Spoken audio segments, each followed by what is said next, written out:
الحق يا حسين، جرام الدهب عدى ال 4000 جنيه وزياده. طب وانت شاغل بالك بسعر الدهب ليه يا مدخن؟ كده كده مفيش واحده هترضى بيك اصلا. اتفضل يا اسطى، 50 جنيه اجره العربيه. 50 جنيه؟ المشوار ده عامل 100. يا عم انا باجي المشوار ده كل يوم وبدفع 50 جنيه لاي اوبر، ما يغركش الشيكه اللي انا فيها. يا فين الشياكه اللي انت فيها دي؟ ده انت اجرب.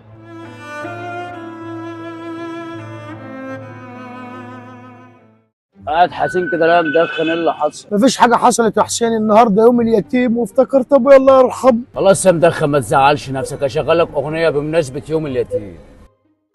بابا فين؟ بابا هنا اهو كله.